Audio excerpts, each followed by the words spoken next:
Assalamualaikum warahmatullahi wabarakatuh. Perkenalkan, nama saya Hidayat Mahmud dengan NIM 2021 dari Fakultas Fisioterapi Universitas Esa Unggul Kebonjeruk. Di sini saya akan membahas tentang surat lamaran pekerjaan. Pengertian surat lamaran pekerjaan. Surat lamaran pekerjaan adalah surat permohonan dari seorang yang memerlukan pekerjaan dengan tujuan mendapatkan pekerjaan pada suatu perusahaan atau instansi yang dituju. Kemudian surat tersebut akan dinilai dari cara penulisan surat lamaran pekerjaan yang dibuat oleh pelamar dan memperhatikan hal-hal yang dituangkan dalam surat lamaran pekerjaan. Dalam pembuatan surat lamaran pekerjaan dapat dikelompokkan menjadi dua jenis. Yang pertama, surat lamaran pekerjaan yang digabungkan dengan riwayat hidup.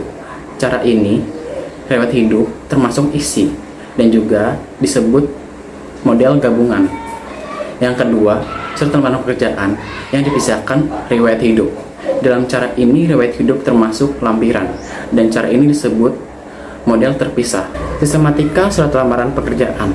Untuk menulis surat lamaran pekerjaan, pelamar harus memperhatikan sistematika surat lamaran pekerjaan sebagai langkah awal untuk melamar pekerjaan dan harapan surat tersebut dapat diterima dan pelamar dapat bekerja di suatu perusahaan atau instansi yang dituju. Sistematika surat lamaran pekerjaan yaitu terdiri pertama, tempat dan tanggal pembuatan surat. Tempat dan tanggal pembuatan surat diletakkan di pojok kanan atas tanpa titik di akhir karena bukan kalimat. Yang kedua, lampiran dan hal. Kata lampiran dan hal tidak boleh disingkat seperti kata lam. Angka dalam kolom lampiran ditulis menggunakan huruf. Yang ketiga, alamat surat. Pertama, alamat surat tidak menggunakan kata kepada. Yang kedua, alamat surat disarankan tidak lebih dari 3 baris. Yang ketiga, jabatan tidak boleh menggunakan jenis kelamin seperti kata bapak atau ibu. Yang keempat, tulisan jalan pada alamat tidak boleh disingkat. Dan yang kelima, tidak menggunakan titik di masing-masing akhir kalimat. Keempat, salam pembuka.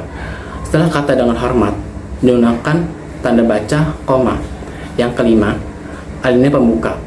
Alinea pembuka sebaiknya menggunakan bahasa yang baik dan sopan agar para pihak, instansi, atau perusahaan yang bacanya tidak tersinggung. Keenam, isi. Terdiri dari beberapa hal seperti A. Identitas. Isi identitas berisi keterangan berupa nama, tempat tanggal lahir, alamat, pendidikan terakhir, dan dapat diisi sesuai dengan keperluan. Dalam menulis keterangan tersebut, huruf awal kata digunakan huruf kecil. B. Maksud dan tujuan. Maksud dan tujuan merupakan alasan pelamar melamar pekerjaan. C. Nyatakan lampiran. Dalam lamaran pekerjaan, terdapat beberapa lampiran tentang syarat yang sudah diminta oleh instansi yang membutuhkan pekerjaan. Oleh karena itu, pelamar harus memenuhi lampiran yang diminta tersebut. Kemudian, di setiap rincian digunakan tanda baca titik koma dan di akhir lampiran digunakan baca titik. Ketujuh, penutup. Isi penutup harus menunjukkan keantusiasan pelamar kepada instansi yang dituju. Kedelapan, salam penutup. Sebagai syarat lamaran pekerjaan, salam penutup menjadi sangat penting karena sebagai etika, sopan santun, dan penghormatan. Dan yang kesembilan, tanda tangan dan nama terang. Tanda tangan biasanya berada di pojok kanan bawah surat, lalu di bawahnya ditulis nama lengkap. Syarat pembuatan surat lamaran pekerjaan. Pertama, surat lamaran pekerjaan yang ditulis tangan harus ditulis oleh pelamar sendiri dengan menggunakan kertas berkertas yang baik, tidak bolak-balik, dan tidak harus menggunakan kertas bergaris.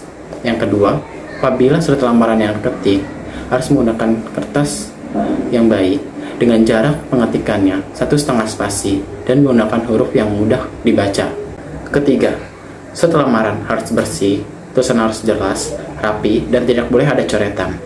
Yang keempat, kata-kata yang dipakai surat lamaran harus menggunakan bahasa baku, sopan, sederhana, dan ringkas, serta menggunakan kalimat efektif dan komunikatif.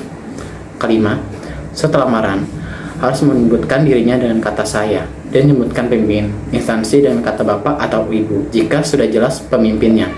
Apabila masih belum jelas, dapat langsung menyebutkan jabatannya. Keenam, isi surat lamaran tidak boleh bernada minta belas kasihan atau hal-hal yang sifatnya merendahkan martabat sendiri. Ketujuh, isi surat lamaran harus sesuai dengan jenis pekerjaan yang dilamar, kemampuan, dan pendidikan, serta menggambarkan sikap optimis bahwa pelamar bisa bekerja dengan baik dan berkenan untuk mendapatkan pekerjaan pada suatu perusahaan atau instansi yang dituju. Sekian dari pembahasan saya. Apabila ada kata yang kurang berkenan, saya mohon maaf. Wassalamualaikum warahmatullahi wabarakatuh.